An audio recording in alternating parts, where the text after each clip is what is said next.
Anders, vad är din erfarenhet när du pratar om mentorns roll? Och jag tänker framförallt när du var ny mentor.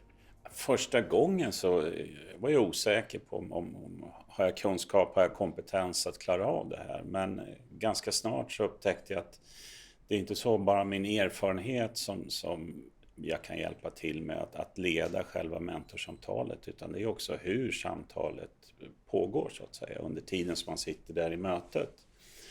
Och allt eftersom under dels det första mentorskapet, men sen över tid så har jag vuxit in i rollen där jag känner mig trygg i mentorskapet, och jag känner att jag får någonting tillbaks samtidigt som jag kan ge någonting till adepten också. Ja, men det som faktiskt avgjorde att jag kände att jag ville bli mentor, det är att jag haft mentor själv. Och den upplevelsen var någonting som jag kände att jag ville ge till andra. Därför att det var helt avgörande för min egen karriärsutveckling och personliga utveckling.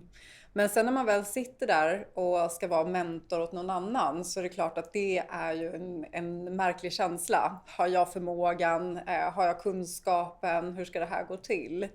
Men lite det som du var inne på, Anders, att det handlar också om att kunna moderera ett samtal, att driva ett samtal, och det har ju helt avgörande hur närvarande jag är i samtalet och att jag lyssnar på adepten och fångar det adepten pratar om för att driva processen vidare. Så att det är klart att det fanns tvivel i mig att jag skulle klara det. Absolut.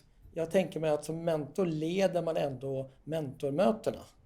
Men som adept kanske så sätter man upp riktlinjer och målen för sitt mentorskap. Känner du igen det, eller hur tänker du?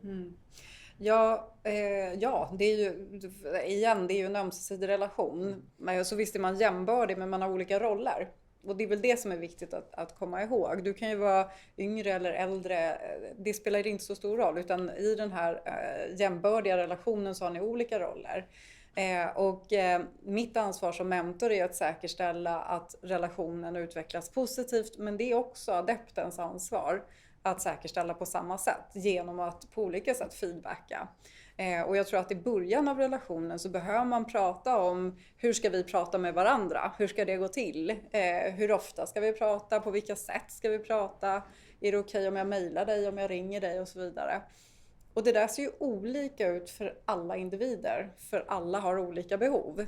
Så att det gör jag har ingen fast struktur, och där tror jag också är viktigt att veta som adept att jag har möjlighet att påverka hur den här strukturen ska se ut.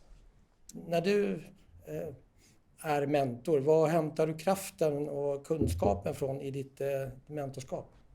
Alltså är det en specifik fråga som du berör, kanske ledarskapet, det är en organisationsförändring eller liknande, så har jag erfarenheten av den typen av händelser som jag kan lyfta in i samtalet för att kunna leda diskussionen utan att jag kommer med lösningen.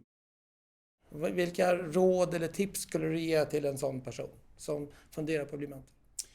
Personligen så tycker jag det viktigaste är att man är närvarande i mötet, alltså inte bara fysiskt utan även mentalt. Alltså man är inne i adepten, i det samtalet som du har med adepten, och man är lyssnande och intagande, och kanske inte ger så mycket råd utan mer försöker att locka fram de här tankarna som adepten har, som inte har kommit fram tidigare. För ofta så sitter vi människor på mängder med kunskap som på något sätt är blockerat.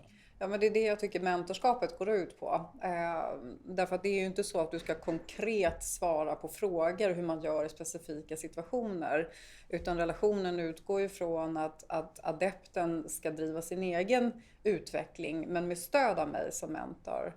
Så att mitt uppdrag är ju verkligen att vara närvarande, som Anders säger, att lyssna och att i det driva processen vidare. Den här förmågan som ni har varit inne på också, att kunna lyssna och också att kunna ställa bra frågor för att locka ur. För jag tänker också så att vi sitter ju alla på svaren inom oss själva, det jag sysslar med liksom. Men jag behöver hjälp med någon som kan få ur svaren av mig och få mig att liksom bolla och tänka kring det.